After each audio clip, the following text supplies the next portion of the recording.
we're gonna do some just chatting. I'm gonna read chat.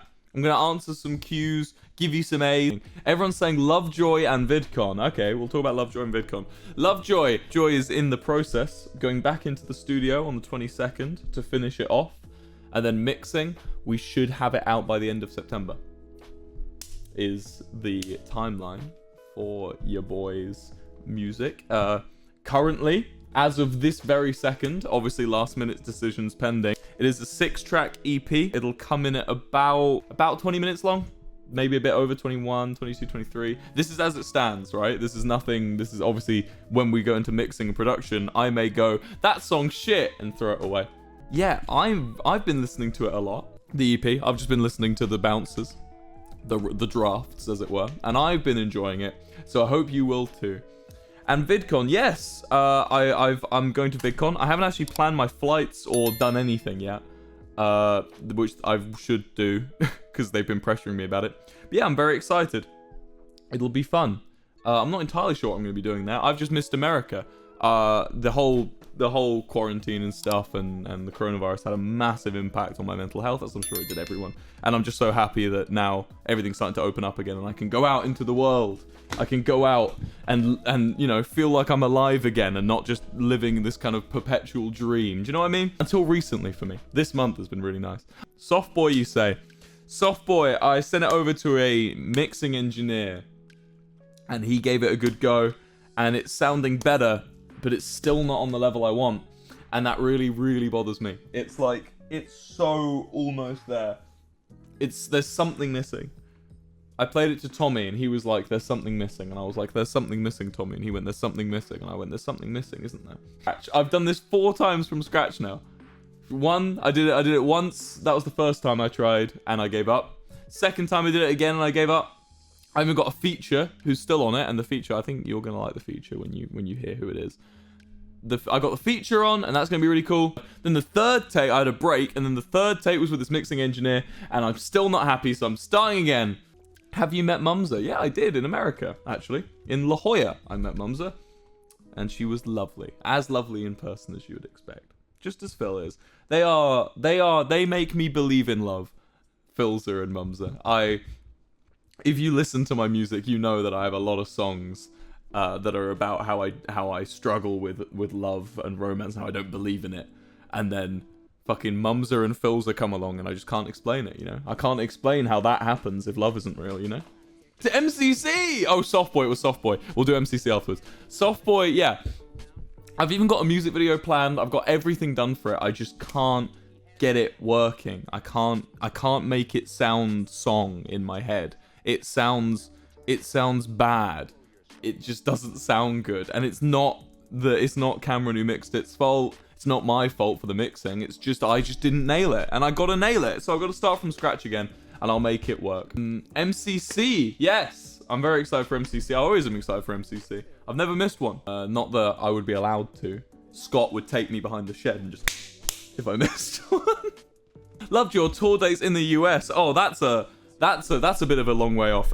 So in terms of Lovejoy stuff, I want to make it so that if I'm giving you tours, well, I'd love to. If I could do a tour right now, I would. If I could just snap my fingers and play a gig tonight, I would. But the thing is, I want to make sure we have a bunch of songs that you guys know, and I want to have them released first, because I want you guys to shout them back at me. What's the point in coming to a gig if you guys can't shout those lyrics back at me? Obviously, you can do one day, and you can shout that fucking inconsistent with me.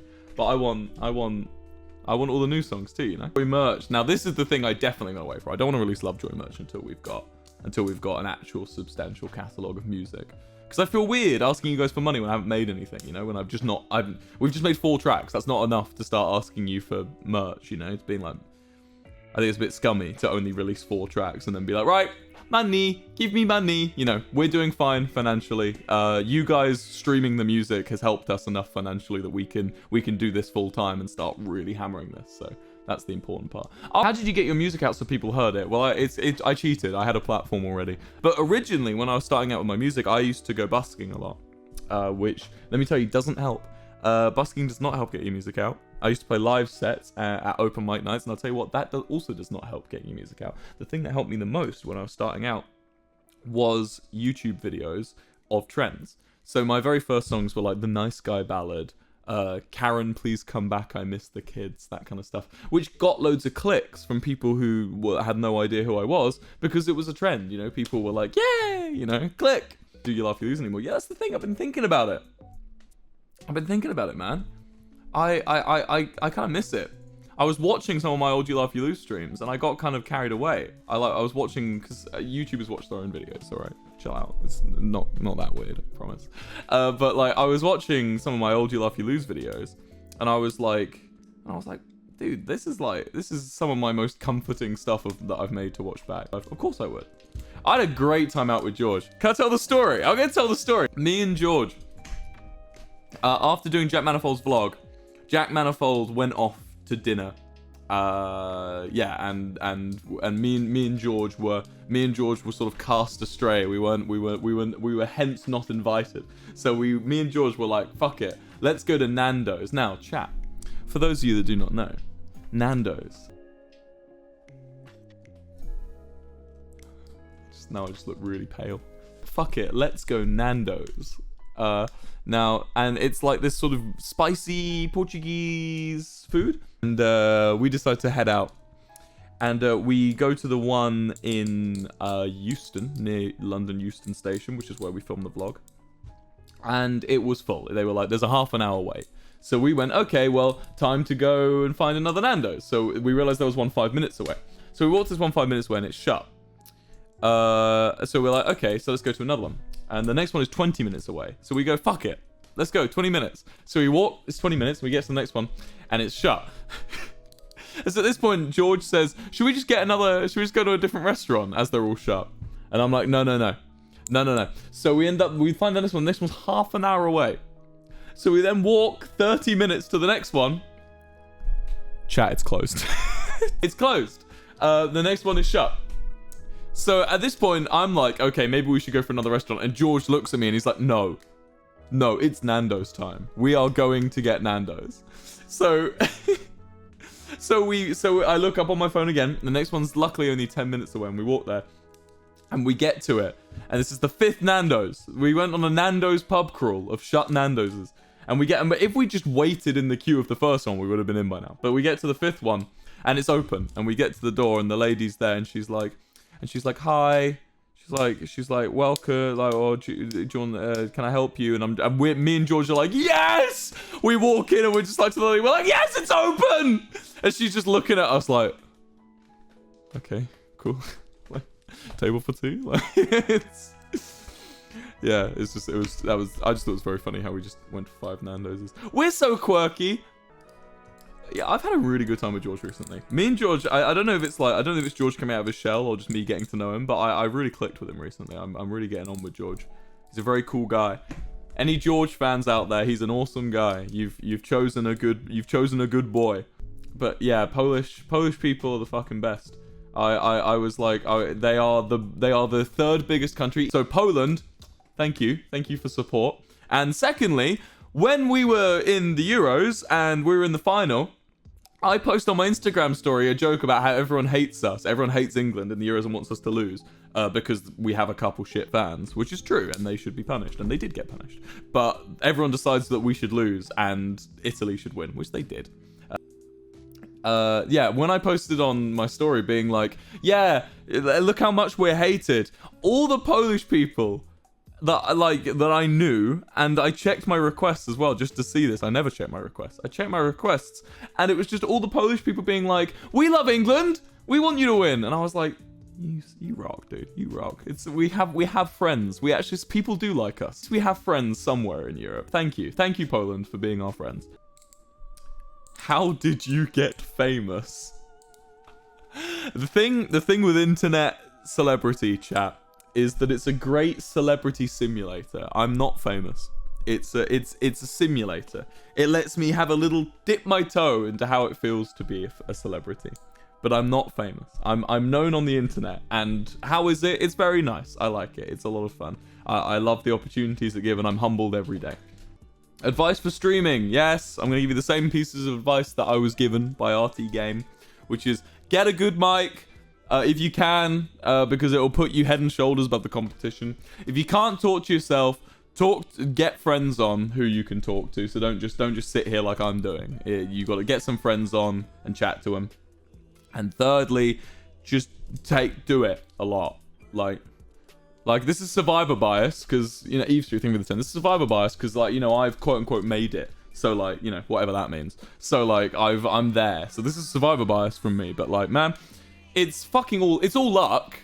But if you're not casting your rod out to try and catch the fish, you're not going to catch them. So, you know, just keep doing it. Any tips to deal with nerves? Yes. So I'm a very nervous guy. So tips for nervousness. So me being a nervous guy, I found that the biggest problem wasn't coping with my nervousness, but rather understanding my nervousness, right? So my nerves did not come from a place of my nerves didn't come from a place of being anxious necessarily or scared. It came from a place of excitement, which is really crazy. And I know this may not be the case for you, but finding the source of where your nerves come from is really important. So it's not so much the case for me now. I genuinely feel proper anxiety now, I'd say. But like when I was younger, all of my anxiety was very much rooted in excitement. And no therapist. I went to therapists and I went to doctors, and none of them ever told me this. And that was the big thing for me, was I realized that I felt the same sense of anxiety walking into an exam hall as I did in line for a roller coaster. And that was a big moment for me that clicked and made me go, I'm not anxious, I'm confusing excitement. And I get excitement and anxiety mixed up quite a lot, which sucks. Let me say, that sucks. Anytime I'm about to do something really fun or really exciting, my body just goes, whew, I'm shut down, scared. So, yeah. The trick is find the source and then work on it. Watch the shit, he's incredible. What's your opinion on astrology? I think it's bullshit. I'm very anti-astrology. Sorry if you're a big fan of astrology. I think it's weird, and I think it's judgmental, and people use the whole thing of it's my form of comfort. Fair enough, you know, it's a form of comfort, but still, it's still a whole thing of when are you born? What time were you born? Ooh, we wouldn't get on. It's like you don't even fucking know me. Yeah, I hate astrology, but that shouldn't matter to you, you know? It shouldn't matter my opinion on astrology. You can like it, I don't give a shit. Trying to get it going. What do you think about LGBT? What do you mean, what do I think about LGBT? I love it. I mean, well, I don't have any... I have no qualms. Favorite guitar chord? Ooh, G minor. G minor, not even guitar, just in general. G minor is my favorite chord. In the key of C, which is, it isn't in the key of C, but used in the key of C. I think it's really painful, and I like that. What's the easiest instrument to learn to play? Ukulele, in my opinion. That's the one I picked up and just sort of figured out. It depends. Piano is probably the easiest to play, but to like get good at, probably ukulele. If you could adopt any animal as a pet, what would it be and why? A cat. I want a cat so bad. I think I'd be a better man. I would become a better man if I had a cat. Genuinely. Fuck. I don't know. Just gonna do more writing. I've got to... Do you know I've got to finish these next songs by the 22nd of August? I'm scared. I'm scared, chat, because I don't feel like they're done. And I've got a week left. And you guys will go, You guys will go, that's not good enough if I haven't got it good enough. Opinion on cat girls. Not as good as cats. Favorite anime? Kimi no Nawa. Kimi no Nawa is my favorite. Story about Quackity. Oh god, a story about Quackity. I don't really have any stories about Quackity. I haven't spoken to him in ages. He's been vanished. He's a mysterious boy. I think it's time to go. Thank you all for coming down. Have a great day, great evening, good day, good morning, good night, whatever you want to call it. And I'll see you all soon. Bye-bye.